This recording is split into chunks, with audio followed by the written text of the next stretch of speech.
Good morning, and good afternoon, and good evening to our international audience. My name is Jennifer Gordon, and I'm the Managing Editor and Senior Fellow at the Atlantic Council Global Energy Center. On behalf of the Atlantic Council and the Nuclear Energy and National Security Coalition, I am delighted to welcome you to today's webinar with Dr. Rita Baranwal, who is the Assistant Secretary for the U.S. Department of Energy's Office of Nuclear Energy. We are here to discuss the report that was released just last week by the Department of Energy's Nuclear Fuel Working Group, Restoring America's Competitive Nuclear Energy Advantage. So let's get started. But first, Dr. Baranwal, welcome. And how are you? And can you tell us a little bit about how the work from home situation is going for you? Good morning, Dr. Gordon. I am doing well given our circumstances. As we were just chatting, it's been 7 weeks almost in this mode. So we're into a groove, certainly. I have 3 others in my household that are relying on our bandwidth, if you will. And so, fortunately, we have only had 2 days where our internet provider actually was down due to storms. And so, all in all, it's been pretty good. And have tried to take up a few new skills. My family might comment not so successfully on the bread making front, but that's okay. It sounds like I have a couple more weeks to perfect that. So. Great, great. And just for our audience, you are in Pittsburgh, is that correct? Correct. I am coming to you from Pittsburgh, Pennsylvania today. Yes. Okay, terrific. Well, welcome. So let's begin our conversation. The Nuclear Fuel Working Group report focuses on advances in nuclear fuel technology and exports. What recommendations does the report provide to boost U.S. export competitiveness? And what specific steps should be taken to implement those recommendations? So the United States has the most innovative nuclear technology in the world. And unfortunately, we're losing our competitive global position as a world leader in nuclear energy to state-owned enterprises. There are other countries that are aggressively moving to surpass us. We do have a lot to offer, certainly, and we can be competitive. So the report outlines executive, congressional, and regulatory actions that could enhance the positive attributes of nuclear power, revive capabilities for uranium mining, milling, and conversion industries, strengthen US nuclear technology supremacy, and also drive US exports while assuring consistency with our United States non-proliferation objectives and supporting national security. I'm really excited about the recommendations that are made in this report, and I think it's going to provide us with the opportunity to regain our global leadership.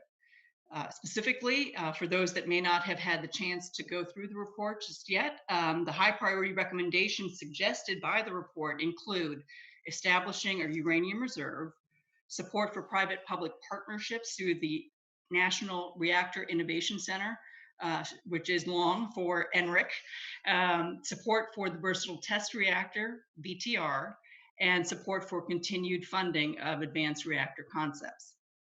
And we've also begun to take some action on these recommendations already. For uranium, the President's fiscal year FY21 budget request includes $150 million to stand up a uranium reserve. And that will begin next year with the purchase of uranium from US mines and of US conversion services. With respect to the private-public partnerships that I mentioned, in 2018, the President signed the Nuclear Energy Innovation Capabilities Act, which created NRIC, the National Reactor Innovation Center. NRIC is led by Idaho National Lab, and it accelerates the demonstration of advanced nuclear energy technologies by harnessing world-class capabilities of the National Lab System in DOE. And it does this by enabling testing and demonstration of reactor concepts proposed and partially funded by the private sector in partnership with our DOE national labs. NRIC also enhances these private-public partnerships by focusing on executing specific activities that include achieving demonstration and ultimately deployment of advanced technologies. The Nuclear Fuel Working Group report also highlights the vital importance of the versatile test reactor, or VTR for short. The United States has identified the construction of VTR as a cornerstone for reviving and expanding our nuclear sector and is one of the highest priorities for the Department of Energy. And once it's completed in 2026, the VTR will support the development of advanced reactor technology and the continued operation of the existing fleet through accelerated testing of new fuels and materials and the development of advanced instrumentation and sensor type of systems. The report also recommends continued support for demonstration of US advanced nuclear technology. My office has taken action on that by launching the Advanced Reactor Demonstration Program. This program focuses DOE and non-federal resources on the construction of demo reactors that are affordable to build and operate. And we've been moving very quickly to execute this program despite the telework status that we're in these days. We recently completed a request for information in February of this year, and we intend to release a request for proposals very, very shortly. So please stay tuned for that if you work for a company that a company or an entity that might be interested in proposing. And our goal ultimately is to make awards by the end of this calendar year. I also want to note that we are in a really fortunate spot right now, wherein nuclear energy has strong bipartisan and bicameral support in Congress. And we will work together with the Hill to advance the report's recommendations that require specific authorization and additional appropriations. So, Dr. Baranwal, you just mentioned a whole range of which is terrific, but of of different what seems to me like different moving parts. So talking about the importance of legislation and NEMA and NECA and as well as pieces of legislation that are in the works but haven't been passed yet. Talking about the labs, your role at DOE, let alone we will touch on but haven't even mentioned yet the Export Import Bank and the U.S. Development Finance Corporation. So how do you get all of these different actors to all be on the same sheet of music, as it were, at the same time? And I know that the report mentions, it talks about this coordinator role, but can you address that a little bit and just getting everyone together and working, in a coherent manner to advance these recommendations? So we haven't yet really flushed out the coordinator role, so that is yet to come. But some of the things that I have heard when I was traveling, so pre-pandemic, when we were visiting with countries and talking about their needs for clean energy and their strong interest in either embarking on new nuclear energy systems or expanding their existing nuclear fleet, um, was that they want to know how to do business with the United States as a whole. And it wasn't very clear to many of these entities where do I start? And so my office has started to develop. We don't have a proper name for it right now, but we call it in-house a one-stop shop. And this is wherein a country that is interested in procuring United States clean nuclear technology for civilian use can come, and it sort of provides a roadmap for them and gives them guidance on the steps they need to take to navigate through what we call the interagency system in the US government. And so with that already started, we are, I think, a little bit ahead of what the report recommends, but certainly we don't have a proper a person or a position designated, but I think we're well on our way.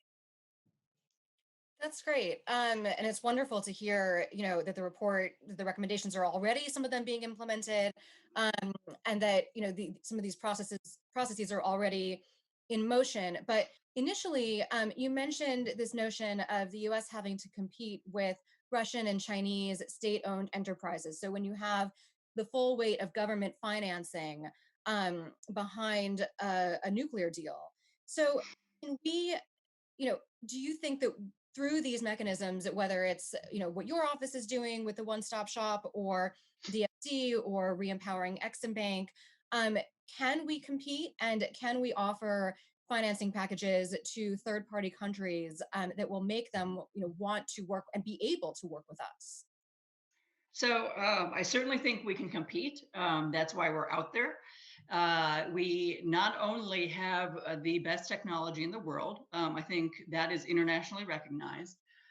The other two features that we offer that some other entities may not be able to offer is that we are in it not just as a transactional authority, we are in it for the what we hope to be a century long relationship once we do go through the sale, if you will, of the reactor package. So it's the relationship and it's the trustworthiness that the United States brings to the table along with the technology. So, so we talk about the financing a lot, and I do it too. We all do. But if you imagine for a moment that we could resolve all the financing just in a moment, um, and if the financing were no longer an issue, what are the next steps in terms of building capacity with a third party market, with a country that is new to nuclear and wants to acquire nuclear technology for peaceful use? And what do you see as the next steps beyond financing? So if we can get beyond financing, and let me touch on that for a moment, that we are working, and it's not just DOE. I think our industry is doing a good job, needs to move with more of a sense of urgency, but we're starting to make progress in these financing entities such as Exim Bank that you mentioned. Um, and other entities. And we're working with IFNEC and NEA to start to make headways into World Bank, for example, to change their financing posturing for nuclear energy projects. But let's fast forward and assume we have success and these entities are on board and they want to finance nuclear builds. The next barrier that we need to overcome that other countries are offering as as part of their reactor packages are fuel take back. And at the moment, that is not something that I believe the United States could offer because um, we need to be able to do something with that used fuel once we take it back. And so that is something that certainly we are evaluating. We're in the early stages of evaluating that option, but once we can tackle that, then I think we are absolutely going to be on par with our top competitors. So we talk a lot, and we've been discussing the notion of making the U.S. strong in terms of nuclear exports. And sometimes I at least feel that I could have a conversation about nuclear exports, internationally on the one hand, and then an entirely separate conversation about the domestic reactor fleet. But can you tell us a little bit about the relationship between both of those things? And do you feel, first of all, that we need to have a robust domestic fleet in order to be able to have a great export program? So I'm happy to. Certainly, sustaining our current fleet in the United States is a top priority for our nation. And I say this with a heavy heart because yesterday was the last day of operation for one of the last two plants at Indian Point in New York. We still operate in the United States the largest fleet of nuclear reactors in the world. And so that is certainly a point of pride for us. But without a robust domestic current nuclear industry, we will not be able to maintain our current contributions to clean electricity generation, nor will we be able to maintain the associated United States-based supply chains. And also, we won't be able to maintain the fuel cycle infrastructure that's necessary for a vibrant civilian nuclear industry and for not strong national security. So, the current operating fleet is absolutely vital for our industry. The rest of the world looks at our industry as leaders, and we need to maintain that reputation in the international community because it translates into future export potential, which is what you were talking about. In addition to the regulatory rigor that we offer and the very high non-proliferation standards that come from the use of our technology. As global energy demands continue to rise, many countries are faced with the challenging task of meeting those needs while also simultaneously lowering emissions. And certainly nuclear technology can help solve that problem. We are able, with our technology, to stimulate economies, create abundant clean energy, and make electric grids more secure. Our existing technology, as well as those technologies that are under development, are very uniquely suited and qualified to meet those needs. But superior technology isn't enough, as I already mentioned, to compete with other countries like you mentioned, Russia and China, that can provide those comprehensive packages that include, as we've touched on, attractive financing, fuel takeback, and nuclear infrastructure development. And that's where we need to make more progress to compete with those comprehensive packages. And policy recommendations that are in the Nuclear Fuel Working Group report will make the United States more competitive. How would you, to go back to the domestic reactor fleet, and again to premature closures of some power plants that we've seen, while others have had life extensions. So what are some ways in which you would strengthen the domestic reactor fleet and make sure that we don't see any more closures, at least prematurely or for the moment? So certainly there are policy discussions that can be had on a state by state basis, and those are occurring. But one of the things that my office is doing directly is to um, encourage looking at new alternative applications in addition to electricity generation for power plants. And we just recently awarded $9.2 million to evaluate in a pilot program being led by Davis Besse in Toledo, Ohio, along with Prairie Island and Palo Verde. And what they're doing is looking at using their power plants to generate hydrogen that can therefore, subsequently be used in the transportation sector. And immediately they're looking to fuel Toledo's bus fleet with this hydrogen, as well as to be able to support local manufacturing, the manufacturing sector. And so to me, it's a really poetic use of nuclear energy because you're providing electricity, you've impacted the transportation sector positively, and you are impacting the manufacturing sector. And so when you talk about the community impact of what that plant is doing, it is phenomenal, and it makes me really proud. And so those types of activities are where we're trying to make a real positive impact, an immediate impact. Policy changes, legislative changes might take a while, and it does take many, many people to do that. So for those that are watching, I encourage you to make your voices known where you can. Those research and development projects to increase revenue sources, as well as decrease operating costs, or where NE is making a near-term difference. Great. So we've heard a little bit about some of these new technologies and using nuclear for electricity, but also for hydrogen. Um, and you've said that we have the best nuclear technology. The United States has the best nuclear technology. So what is going on in nuclear technology advances that you're most excited about?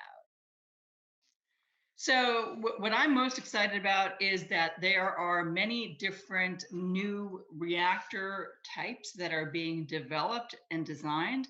And some of those have already started the licensing process with the NRC in the United States, as well as other international countries.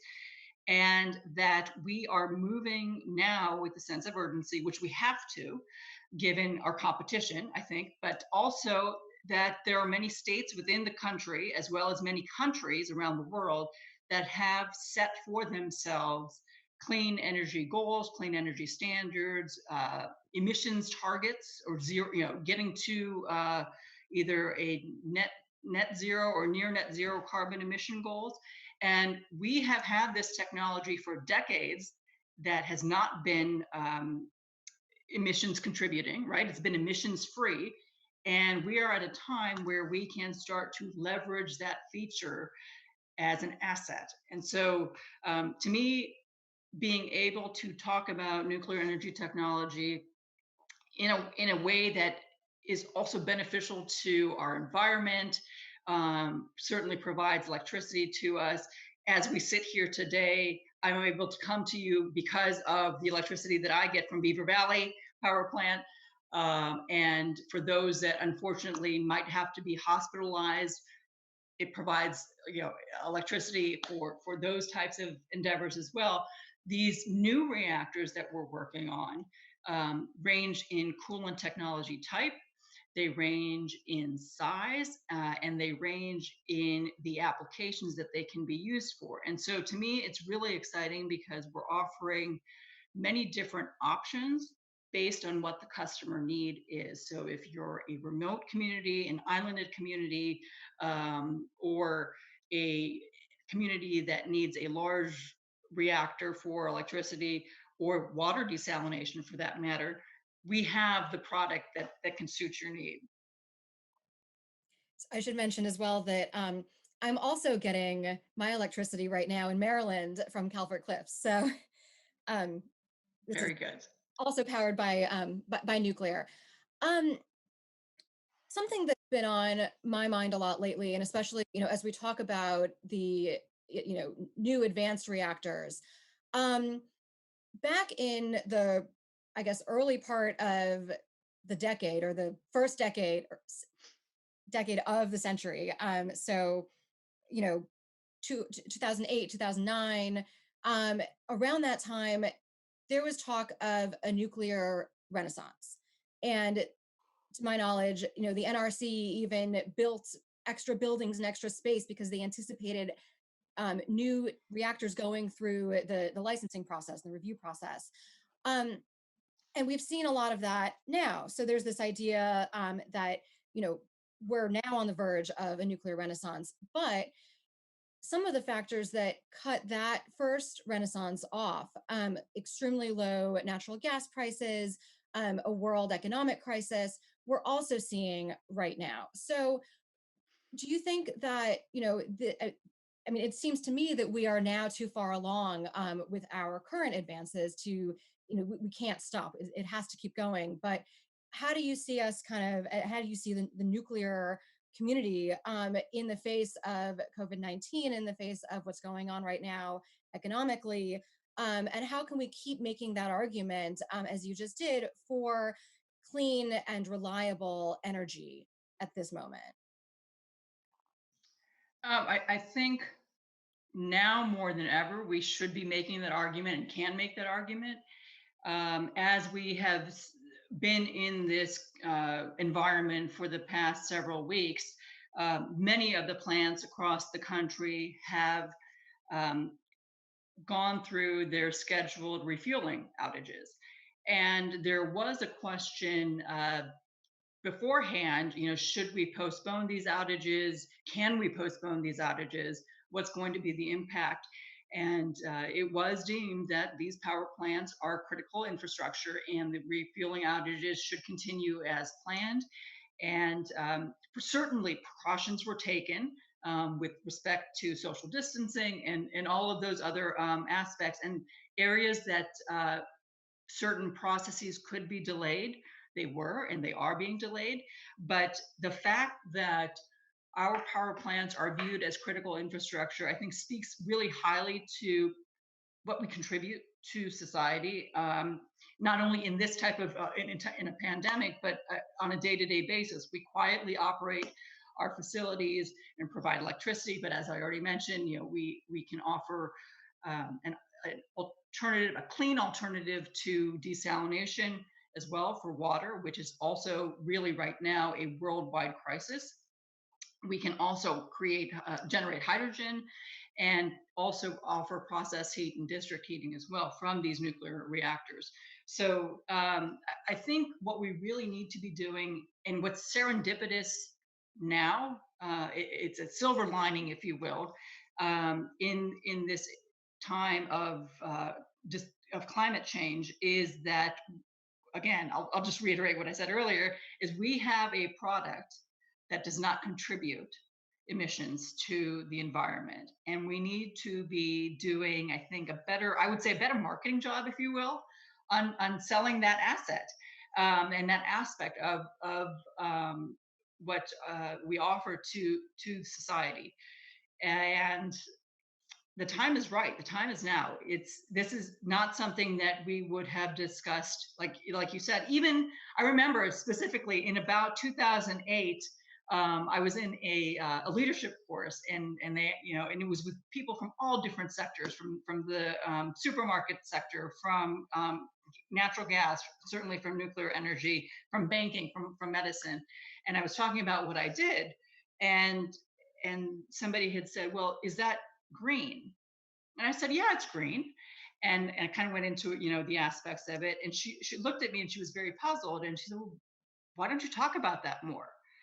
And that was when we, as long as you stayed out of the news, it was a good thing. And that has to change, and it's starting to change for us. And we really need to leverage that benefit of nuclear energy. That's great. And I think it's actually your office that does the I think it's a short movie or a video that says what the Simpsons got wrong about nuclear energy, and I'll back to that. Yes, we have a really good comms team, and so please come take a look at our website if you haven't already. There's a lot of good features on it. Um, so to kind of get back to the report, to the nuclear fuel working group report, something that jumped out at me as I was looking through it was that you have very strong recommendations for domestic uranium sourcing. And the thing that I noticed was that last year, when the Atlantic Council published our task force report on revitalizing U.S. nuclear exports and U.S. leadership in this sphere, actually could not get our task force members to agree on domestic or non-domestic sourced uranium. So this was something we actually ended up doing a call out box that just really problematized this issue rather than coming down on it one way or the other. So how did your report reach this recommendation for domestic uranium sourcing with its strong emphasis on a U.S. uranium mining reserve? So uranium production in the United States has been on a steady decline since the early 80s, I believe. And as U.S. nuclear utilities replace domestic uranium production with less expensive imports. Um, as you mentioned, state-owned foreign competitors that operate in a very different economic and regulatory environment. Um, they undercut U.S. prices, making it really nearly impossible for our U.S. producers to compete on a level playing field. As a result of that type of activity, almost 90% of the uranium fuel that's used today in our reactors in the United States is produced by foreign companies, so foreign countries, pardon me. Our nuclear fuel production capabilities have also taken a severe hit. In 2019, so in 2019, the US produced about 174,000 pounds of uranium, which is the lowest annual total in more than 70 years. And so, as a result, there's only a handful of US uranium properties that are now operating, and they're doing so at minimal levels just to keep facilities in working order. Given our current pandemic environment, that's not going in the direction of goodness at the moment either. So we've got other factors to worry about too. But there's many more that aren't operating at all, and they're waiting for market signals to resume production. So in addition to that, our nation, our only uranium conversion facility is also idle, and all of them are at risk of shutting down for good if our markets don't improve. So establishing a uranium reserve program is really what we need to do in this crucial time to de-risk our nuclear fuel supply. It will also create jobs that support our economy in the United States and strengthen the domestic mining and conversion services. So let's keep going with kind of this notion of the back end of the cycle, because your report, again, it really deals with this in a way that, I don't know that I've seen dealt with so substantively, elsewhere. Can you just provide a little bit more insight into issues related to the recycling, reprocessing, and storage of spent fuel? Sure. So the back end of the fuel cycle is actually being tackled through a separate line of effort, and that's outlined in the president's FY21 budget, and that includes a proposal for consolidated interim storage, a facility for consolidated interim storage. In February of this year, President Trump stated that Congress and previous administrations have long failed to find lasting solutions to the disposition of used nuclear fuel, which we know is currently stored at several sites across the country. And instead of continuing pursuit of stalled disposal of used fuel at Yucca Mountain in Nevada, President Trump committed to exploring innovative approaches to end the current stalemate on the disposition of commercial used nuclear fuel. So, in keeping with the administration's direction, DOE will consider alternatives to permanent disposal of used nuclear fuel to the extent allowed by law and congressional appropriations. Once such an alternative, one such alternative is interim storage of used fuel at a consolidated location that is either government provided or privately owned. Our goal in the department is to advance the ability to provide for consolidated interim storage as part of an integrated waste management system. There's more that we need to do, and we recognize that full implementation of such a management system may require a change to existing law, and that this effort may need to be adjusted if new legislation needs to be enacted. So that's a bit on storage. On the recycling piece, it is an avenue that we are exploring at the moment. I do think that it is an option that we should learn more about, and I've got a team of folks that are looking into it as an additional option. So, this also, I think, gets back to the issue that you raised earlier about fuel take back.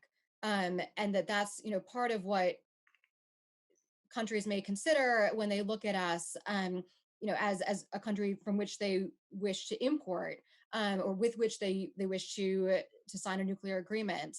How do we work with, and I know we've kind of been talking about U.S. exports as between between the United States as the exporting country, and then between a purchasing country.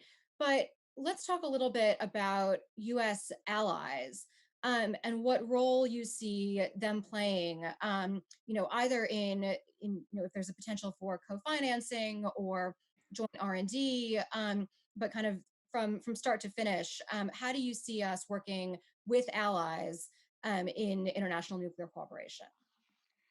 Um, I think that we are a very well respected partner internationally.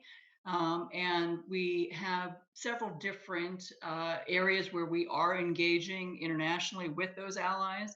One is IFNEC, another is NEA. But closer to home, there's also a lot of international interest in collaborating with us, for example, on projects like the Versatile Test Reactor. And so, to me, again, that speaks to the respect that our reputation has abroad, and not only with respect to the technology, but our regulatory standards and our high non-proliferation standards as well. And so, there certainly is a lot of promise in working with our allies. Going back to a question you asked earlier, it starts with having open, transparent, and candid conversations with those entities. We certainly have 1, 2, 3 agreements with many countries, but that sort of lays out the framework of what the expectations are in terms of collaboration. And there's a lot more interest now, especially that, as I mentioned, countries have clean energy standards that they're trying to meet in our technology. And so I think we're going to see a lot more collaboration with our allies, if you will, to ensure that countries that are interested in nuclear energy abide by the standards that are certainly laid out by IAEA and other organizations.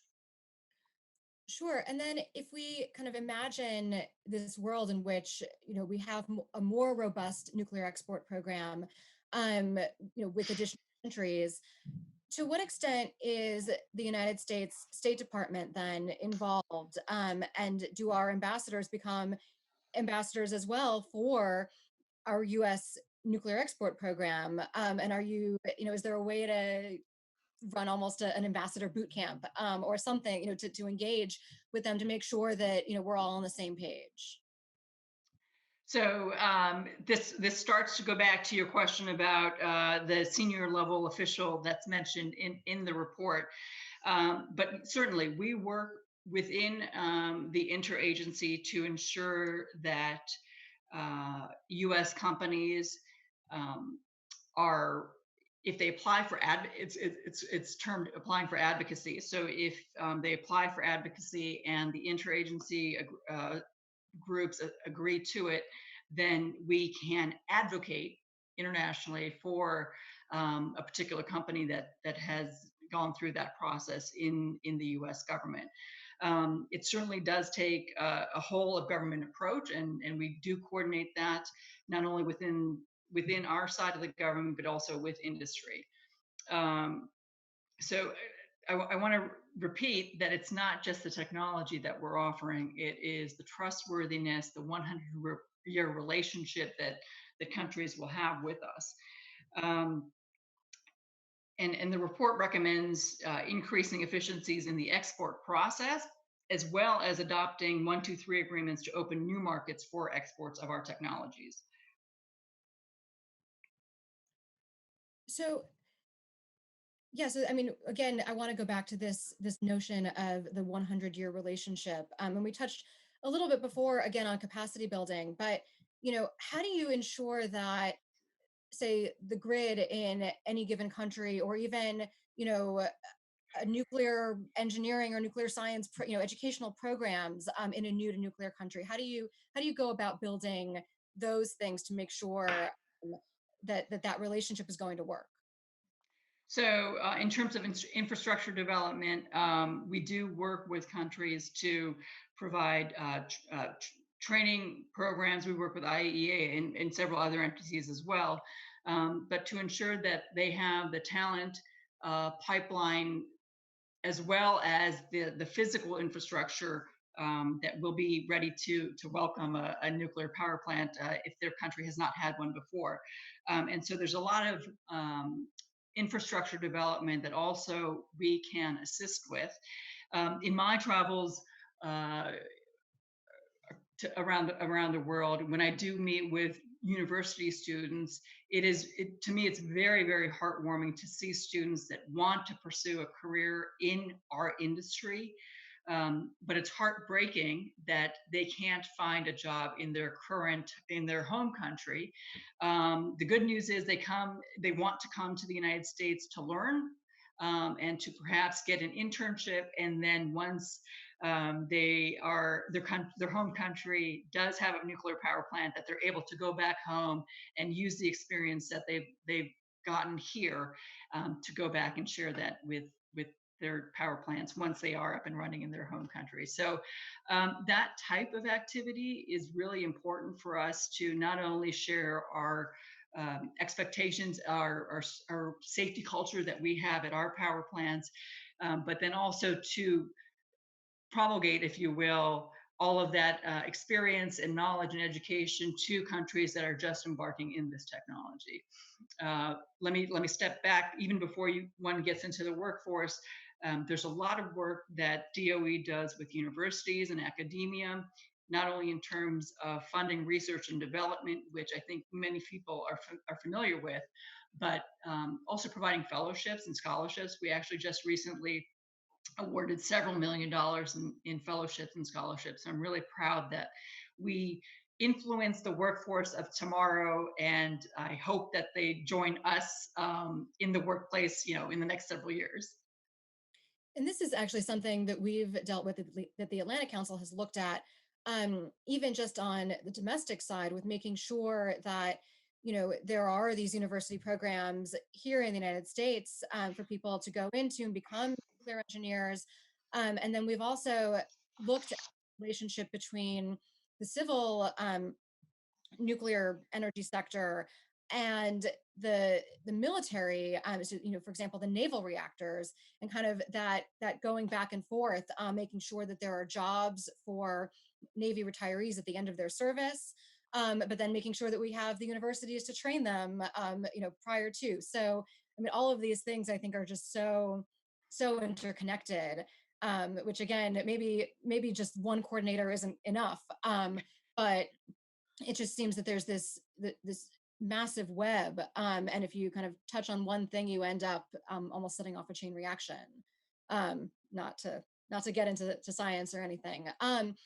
So we only have not we don't have too much time left, and I know I said that I wasn't taking questions from the audience, but there was one question that kind of popped across my screen, um, which was, Dr. Baranwal, the art behind you, are those advanced reactor designs? Well, whoever asked that, I want to thank you because I've been video streaming from this office for the past 7 weeks, and no one has asked me about the art behind me. But I'm not sure if my answer is going to disappoint you or elate you. It's actually bacon, and it's a picture of bacon. And let me turn just to, yeah, the title of the paper is Bacon. It was written by my son several years ago, and my husband and I thought it was hilarious, and so it's been hanging in our office for many years.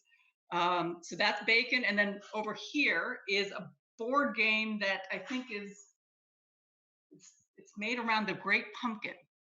So also artwork from my children. So um, I would love to see a bacon themed reactor, but I don't think that's going to happen anytime soon.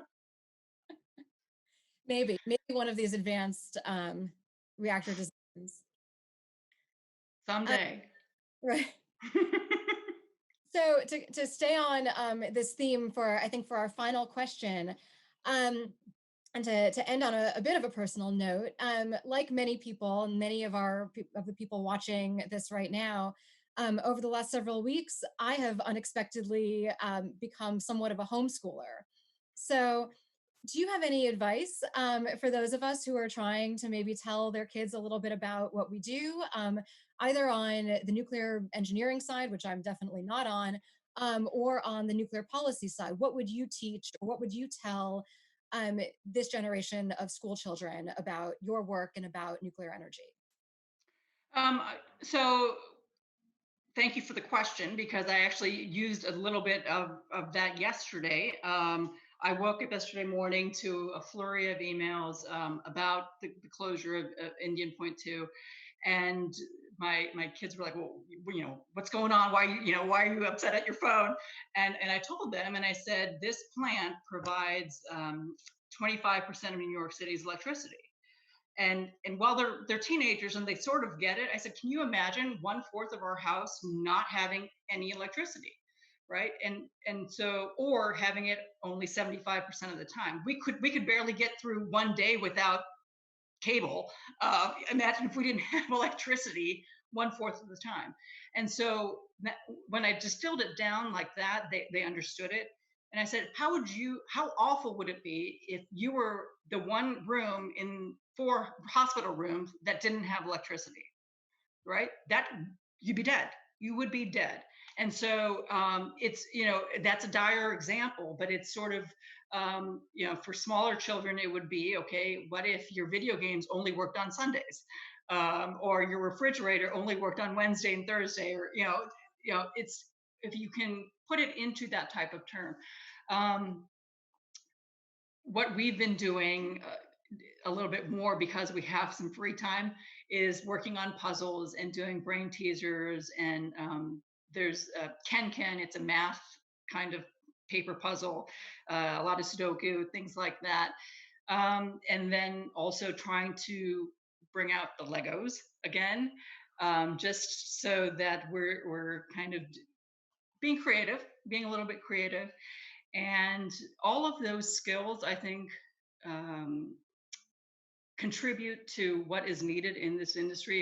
If we really distill it down, it's STEM, it's STEM related activity, critical thinking, problem solving, and any of those types of activities I think are really meaningful. I know that I can tell you firsthand, I'm pretty sure my kids aren't sticking to the lesson plan that they're being given, because it's supposed to be a few hours of work a day, and it feels like some days they're only working for 30 minutes, perhaps. But it's okay. It's okay. We're in a pandemic, trying to go to school and trying to work, and so if you frame it like that, I think we will be fine on the other side of this.